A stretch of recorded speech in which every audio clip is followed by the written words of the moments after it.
दोस्तों, अगर आपने अभी तक चैनल को सब्सक्राइब नहीं किया है तो कर लें। साथ ही स्टोरीज को लाइक कर दीजिएगा और कहानी के पिछले एपिसोड्स को ज़रूर पढ़िएगा।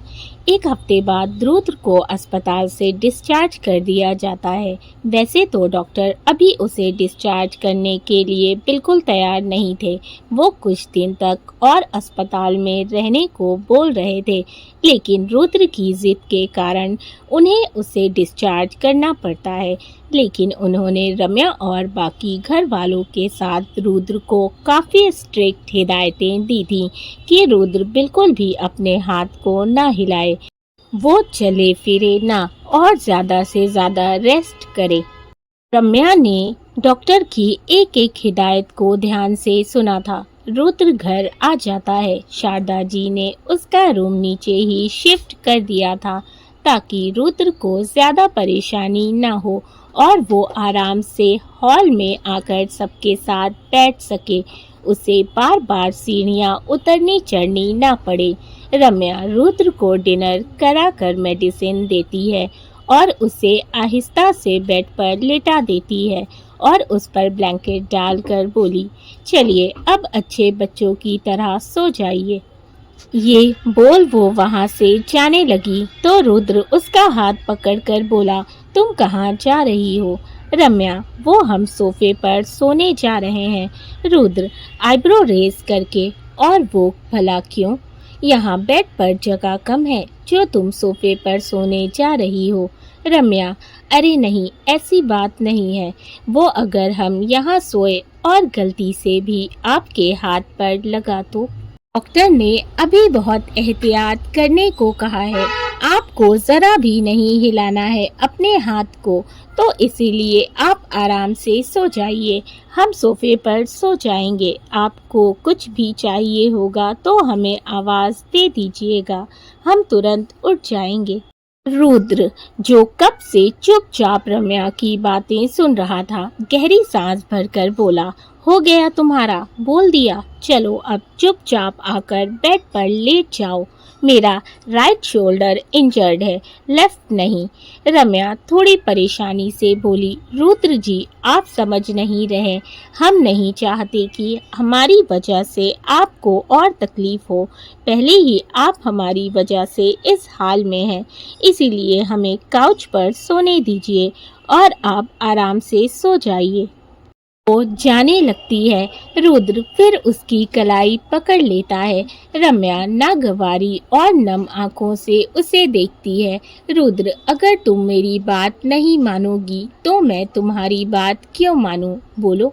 अगर तुम नहीं चाहती कि मैं अपना हाथ जरा भी हिलाकर खुद को तकलीफ दूं, तो चुपचाप मेरी बात मानकर आकर बेड पर लेट जाओ, वरना तुम्हें पता है मैं कितना जिद्दी हूँ।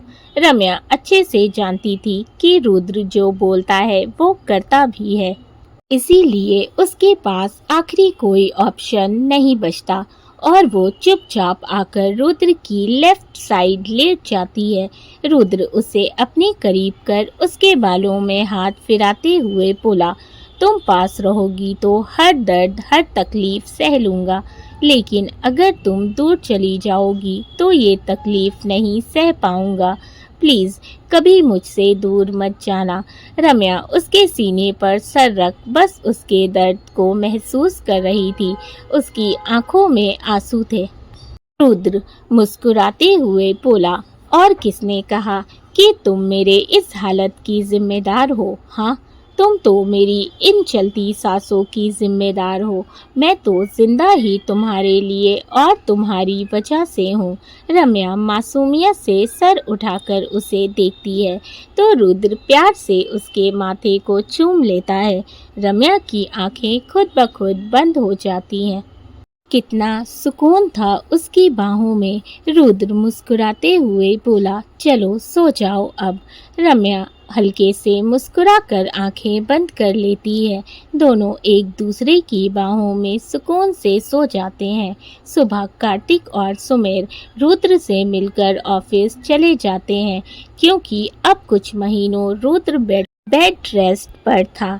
तो ऑफिस की पूरी रिस्पॉन्सिबिलिटी उन दोनों पर ही आ गई थी। रम्या रुद्र को सहारा देकर वॉशरूम में लाती है। कुछ देर में रुद्र फ्रेश हो जाता है। रम्या उससे इलेक्ट्रॉनिक ब्रश पर पेस्ट लगाकर उसे देती है। फिर थोड़ी देर बाद उसे स्पंज बाथ देती है। रुद्र टेबल पर बैठा प्यार से रम्या को देख रहा था। रम्या टॉवेल से उसका हाथ पोंछते हुए बोली, क्या हुआ, ऐसे क्यों देख रहे हैं? रुद्र मुस्कुराते हुए बोला, देख रहा हूँ कि समय के साथ साथ तुम बदल गई हो। रम्या, हम कब बदले? हम तो अभी भी वैसे ही हैं। रुद्र, झूठ। याद है जब तुम पहली बार यहाँ आई थी और रूम में लगी मेरी वो शर्टलेस तस्वीर देख तुमने मुझे कितना बुरा बुरा बोला था? रम्या हंसने लगती है और हंसते हुए बोलती है, हाँ हमें याद है। फिर आपने ऐसी तस्वीर ही लगाई थी। आपको पता है हमें कितनी शर्म आई थी वो तस्वीर देखकर। रुद्र, और अब तुम्हें शर्म क्यों नहीं आ रही? अभी भी तो मैं तुम्हारे सामने शर्टलेस ही बैठा हूँ। उसकी बात पर रम्या के गाल गुलाबी हो जाते हैं। वो शर्माते हुए नजरें चुरा कर बोली, अब बात अलग है। रुद्र, अच्छा और क्या अलग है? तब और अब में? रम्या, हमें नहीं पता। रुद्र, क्यों नहीं पता? रम्या स्पंज और टब साइड करके साफ टॉवेल से रुद्र की गर्दन पोंछते हुए बोली, बस हमें नहीं पता।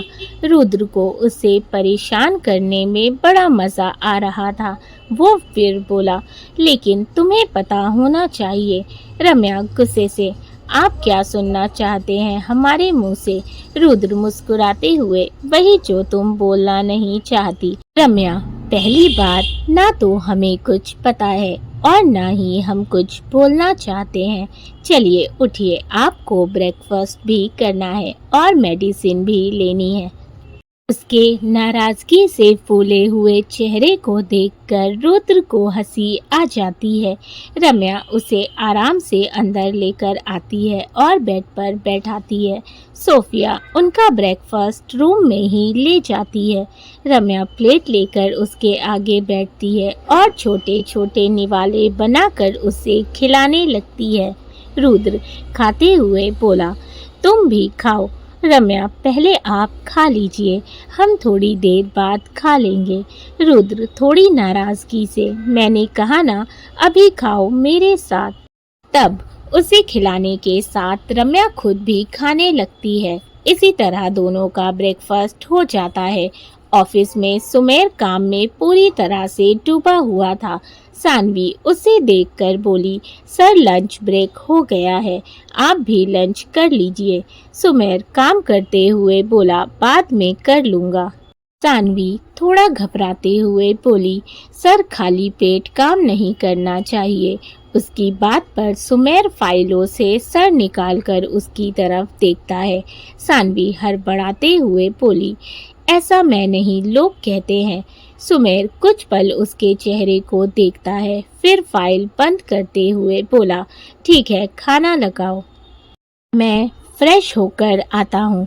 सानवी हल्के से मुस्कुराकर हाँ में गर्दन हिला देती है और लंच बॉक्स उठा लेती है। सुमेर फ्रेश होकर आया तो सानवी उसकी प्लेट लगा चुकी थी। सुमेर सोफे पर बैठकर लंच करने लगा। सानवी वहीं साइड में खड़ी थी। सुमेर उसे देखकर बोला, तुमने लंच किया? सानवी, नहीं सर, वो एक्चुअली आज उठने में थोड़ी लेट हो गई थी तो बस लंच नहीं बना पाई। आप लंच कर लीजिए, फिर मैं कैंटीन में जाकर कुछ खा लूँगी। सुमेर कुछ सोचने लगता है, फिर उसे देखकर बोला, आओ बैठो लंच करो। सानवी हैरानी से, जी? सुमेर, आकर लंच कर लो। सानवी, नहीं सर, आप कर लीजिए, मैं कैंटीन में कुछ खा लूँगी। सुमेर, उसकी ज़रूरत नहीं है, यहीं बैठकर लंच कर लो। सानवी हिचकिचाते हुए बोली, लेकिन मैं कैसे आपके साथ लंच कर सकती हूँ? सुमेर अपनी भौवें उचका कर बोला, अभी थोड़ी देर पहले मुझे कोई ज्ञान दे रहा था कि खाली पेट काम नहीं करना चाहिए। इनडायरेक्टली वो सानवी को टॉन्ट मार रहा था। उसकी बात सुन सानवी भोला सा मुंह बना लेती है। सुमेर खुद ही उसकी प्लेट लगाकर बोला, चलो बैठो और खाना खाओ, ये तुम्हारे बॉस का ऑर्डर है। तब सानवी चुपचाप बैठ जाती है और खाने लगती है। फिर उसे देखकर हल्के से मुस्कुरा देती है। कुछ देर में दोनों लंच कर लेते हैं। इसी तरह दिन बीतने लगते हैं। रम्या रुद्र का बहुत अच्छे से ध्यान रख रही थी। रुद्र धीरे धीरे रिकवर कर रहा था। इन 15 दिनों में रम्या ने उसका इतने अच्छे से ख्याल रखा था कि वो समय से पहले ही रिकवर हो गया था और उनके बीच प्यार भी धीरे धीरे और गहरा होता जा रहा था। इधर कुसुम बार बार कार्तिक को कॉल कर रही थी, लेकिन वो कॉल पिक नहीं कर रहा था। इन पूरे 15 दिनों में कुसुम की कार्तिक से सिर्फ 4 से 5 बार ही कॉल पर बात और केवल एक ही मुलाकात हुई थी। कार्तिक ऑफिस के काम में इतना बिजी हो गया था कि उसे कुसुम से बात करने का वक्त ही नहीं मिल पा रहा था। कितनी बार तो वो लंच और डिनर करना ही भूल जाता। उसे ठीक से आराम करने का टाइम भी नहीं मिल पाता था। वैसे बिजी तो सुमेर भी रहता था, लेकिन वो अभी बिजनेस में नया था, इसीलिए कार्तिक ने उसके ऊपर बहुत ज़्यादा जिम्मेदारी नहीं डाली थी। रुद्र के न होने पर सब कुछ कार्तिक को ही संभालना पड़ रहा था। कई दिनों से उसकी कुसुम से बात नहीं हो पाई थी, पर आज उसने जैसे तैसे करके टाइम निकाला था कुसुम से मिलने के लिए, क्योंकि वो मैडम नाराज जो बैठी थी। कार्तिक गहरी सांस लेकर लैपटॉप बंद करता है और अपना कोट और कार की चाबी लेकर ऑफिस से बाहर आ जाता है। इस वक्त 7 बज रहे थे। वो कुसुम के अस्पताल के बाहर गाड़ी लिए खड़ा था, उसका इंतजार कर रहा था। कुसुम बाहर आई तो उससे गुस्से में घूरकर आगे बढ़ने लगी।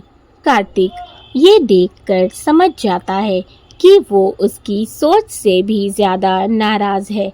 कार्तिक कुसुम के सामने आकर खड़ा हो जाता है। कुसुम उसे इग्नोर कर दूसरी तरफ से निकलने लगती है, तो कार्तिक दूसरी साइड होकर खड़ा हो जाता है। कुसुम गुस्से से अपनी कमर पर हाथ रखकर उसे घूरने लगती है। कार्तिक कार का दरवाज़ा खोलकर उसे बैठने का इशारा करता है, तो वो उसे घूरते हुए चुपचाप गाड़ी में बैठ जाती है। कार्तिक भी आकर ड्राइविंग सीट संभाल लेता है और कार स्टार्ट कर देता है। कुसुम गुस्से से बीच बीच में उसे घूर रही थी। कार्तिक मुस्कुराते हुए बोला, बेबी, अगर तुम मुझे ऐसे घूरोगी तो मैं अपने दिल पर काबू नहीं रख पाऊंगा। कुसुम नासमझी से मतलब। कार्तिक उसकी तरफ झुककर उसके गाल पर किस कर देता है। कुसुम की आंखें हैरानी से बड़ी हो जाती हैं। कार्तिक वापस अपनी सीट पर बैठते हुए बोला, अब तुम इन फूले फूले गालों में इतनी क्यूट लग रही थी तो मैं क्या करता। कुसुम शर्म और गुस्से से लाल हो जाती है। वो अपने गाल पर हाथ रखकर बोली, ये क्या किया आपने। कार्तिक, जान मैंने क्या किया। कुसुम गुस्से से उसे घूरते हुए बोली, ज्यादा भोले मत बनिए, सारी चालाकियां समझती हूँ मैं आप। कार्तिक अपनी हंसी छुपाकर बोला, जान मैंने क्या किया जो तुम मुझ पर इतना गुस्सा हो रही हो। कुसुम, बेशर्म इंसान हो आप एक नंबर के। पहले बताइए कहाँ थे आप इतने दिनों से, किसके साथ थे, जो मेरी फ़ोन कॉल्स और मैसेजेस को रिसीव करने का भी वक्त नहीं मिला आपको। कार्तिक, बेबी मैं ऑफिस में काम में बिजी था, सच्ची इसीलिए तुमसे बात करने का वक्त नहीं मिल पाया। कुसुम अपनी आंखें छोटी करके बोली, ऑफिस में बिजी थे या कोई चुड़ैल मिल गई थी आपको, उसके ख्यालों में खोकर आप मुझे भूल गए। कार्तिक, जान ये कैसी बातें कर रही हो तुम, तुम्हें मुझ पर यकीन नहीं है। कुसुम, बिल्कुल भी नहीं, क्योंकि आप एक नंबर के चीटर, झूठे, बेशर्म और बुरे इंसान हो। कार्तिक हंसने लगता है। कुसुम उसे इस तरह हंसता देख कुछ देर के लिए तो उसकी हंसी में ही खो जाती है। सच में वो हंसते हुए बड़ा ही दिलकश लग रहा था। फिर जल्दी से अपने होश में आती है और विंडो के बाहर देखने लगती है। कार्तिक मुस्कुराते हुए समुद्र किनारे गाड़ी रोक देता है। कुसुम, हम यहाँ क्यों आए हैं? कार्तिक, जाहिर सी बात है, यहाँ लोग अपने प्यार के साथ टाइम स्पेंड करने, उनसे प्यार भरी बातें करने आते हैं, तो हम भी वही करने आए हैं। कार्तिक गाड़ी से निकलता है, फिर कुसुम के साइड का दरवाज़ा खोलकर उससे बाहर निकालता है। समुद्र को देखकर कुसुम को बहुत अच्छा लग रहा था। फिर ये तो रात का वक्त था, तो वहाँ ज़्यादा भीड़ भी नहीं थी और मौसम भी काफ़ी खूबसूरत हो रखा था। आसमान में ढेर सारे तारे टिमटिमा रहे थे। शांत सी चलती ठंडी हवाओं में कार्तिक का साथ उसके लिए किसी सुकून से कम नहीं था। उसके फेस पर बड़ी सी स्माइल आ जाती है, जिसे देखकर कार्तिक भी मुस्कुराने लगता है। सानवी ऑफिस के बाद एक अस्पताल में आती है। वो रिसेप्शन पर डॉक्टर मधु के बारे में पूछती है, तो रिसेप्शनिस्ट उसे बताती है कि डॉक्टर मधु अभी एक केस में बिजी हैं। आप कुछ देर प्लीज़ वेट कीजिए। सानवी वहीं पास रखी चेयर पर बैठ जाती है। इस वक्त उसके चेहरे पर काफ़ी परेशानी थी। कुछ देर बाद डॉक्टर मधु आती हैं। उन्हें देखकर सानवी उनके पास जाकर बोलती है, हेलो डॉक्टर। डॉक्टर मधु, अरे सानवी, तुम कैसी हो? काफ़ी दिन बाद आई हो। सानवी, सॉरी डॉक्टर, वो मैं जॉब में बिज़ी हो गई थी। नई जॉब है तो इसीलिए छुट्टी लेना भी अभी पॉसिबल नहीं था। डॉक्टर मधु, हाँ मैं समझ रही हूँ तुम्हारी प्रॉब्लम। सानवी, डॉक्टर अब आर्यन कैसा है? डॉक्टर मधु थोड़ा सीरियस होकर बोली, देखो सानवी, मैं तुम्हें कोई झूठी उम्मीद नहीं दूंगी। आर्यन की हालत अभी भी वैसी ही है। उसकी कंडीशन में कुछ खास फर्क नहीं पड़ा है। सानवी का चेहरा बिल्कुल उतर जाता है, आंखें नम हो जाती हैं। वो बड़ी मुश्किल से खुद को संभाल कर बोली, डॉक्टर क्या मैं आर्यन को देख सकती हूँ? डॉक्टर मधु, हाँ ज़रूर, आओ मेरे साथ। वो उसे एक वार्ड में लेकर आती हैं, जहाँ बेड पर एक 14 से 15 साल का लड़का लेटा था।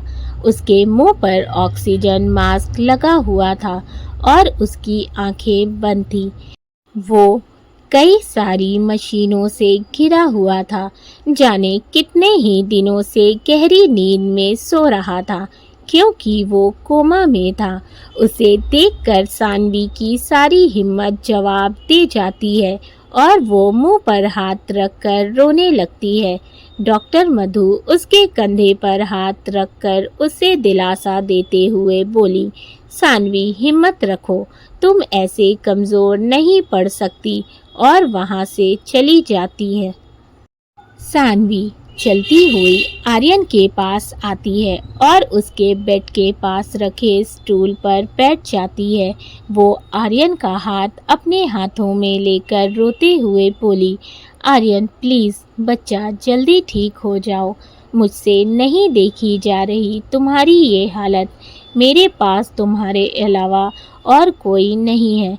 बहुत अकेली हो गई हूँ मैं। आर्यन, ज़रूरत है मुझे तुम्हारी।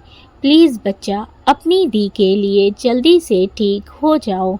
अपनी आंखें खोल दो, बात करो मुझसे। वो उसके हाथ पर सर रखकर रो रही थी। काफ़ी देर तक रोने के बाद सानवी अपनी आंखें साफ करती है और आर्यन के माथे को चूमकर प्यार से उसके सर पर हाथ फेरती है और वहाँ से बाहर आ जाती है। वो रिसेप्शन पर आकर कुछ पैसे जमा करती है जो कि आर्यन के इलाज के लिए था, फिर अपने घर के लिए निकल जाती है। वहीं कार्तिक और कुसुम दोनों हाथों में हाथ डाले शांत समुद्र और खूबसूरत झिलमिलाते आसमान को देख रहे थे। कार्तिक कुसुम की तरफ देखकर मुस्कुराते हुए बोला, देखा जान, मैंने तुम्हारी नाराजगी दूर करके तुम्हें मना लिया। कुसुम, हाँ तो अगर आप मुझे नहीं मनाते तो मैं आपसे कभी बात नहीं करती, छोड़कर चली जाती आपको। कार्तिक का खिला हुआ चेहरा एकदम से सीरियस हो जाता है। वो कुसुम का हाथ कस के पकड़कर बोला, आज बोल दिया, लेकिन आइंदा कभी ऐसा मत बोलना। कुसुम उसकी आंखों में नमी, गुस्सा, दर्द और नाराजगी सब देख सकती थी। वो जल्दी से बोली, कार्तिक क्या हुआ आपको? आई एम सॉरी, अगर आपको बुरा लगा हो तो मैं तो बस मजाक कर रही थी। कार्तिक जल्दी से उसका हाथ छोड़कर बोला, आई एम सॉरी, शायद मैंने ज़्यादा एग्रेसिव हो गया था। सॉरी, लेकिन प्लीज़ मुझे छोड़कर जाने की बात दोबारा मत बोलना। कुसुम उसके कंधे पर सर रखकर बोली, सॉरी, मैं आपको हर्ट नहीं करना चाहती थी। आगे से मैं ऐसा नहीं बोलूँगी। फिर उसका मूड ठीक करने के लिए मुस्कुरा कर बोली, अच्छा वैसे आप रिश्ता लेकर कब आ रहे हैं मेरे घर? कार्तिक, बस कुछ वक्त और रुक जाओ, रुद्र ठीक हो जाए, क्योंकि अपनी लाइफ के इतने खूबसूरत हिस्से को मैं उसके बिना नहीं जीना चाहता। कुसुम को अच्छा लगता है कि रुद्र उसकी ज़िंदगी में इतना ज़रूरी है जैसे रम्या उसके लिए। कुसुम मुस्कुराकर, ठीक है, मैं रुद्र सर के ठीक होने का वेट करूंगी। अच्छा ये तो बताइए कि आप मुझे अपनी फैमिली से कब मिलवाएंगे? कार्तिक, जान तुम मिल तो चुकी हो सबसे, रुद्र, सुमेर और दादी माँ। कुसुम, नहीं, मैं आपकी फैमिली की बात कर रही हूँ। आई मीन आपके मॉम डैड, मैं उनकी बात कर रही हूँ।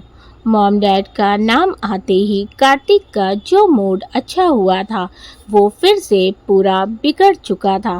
कार्तिक खड़े होते हुए बोला, रात हो रही है, घर चलना चाहिए, चलो मैं तुम्हें ड्रॉप कर दूँ।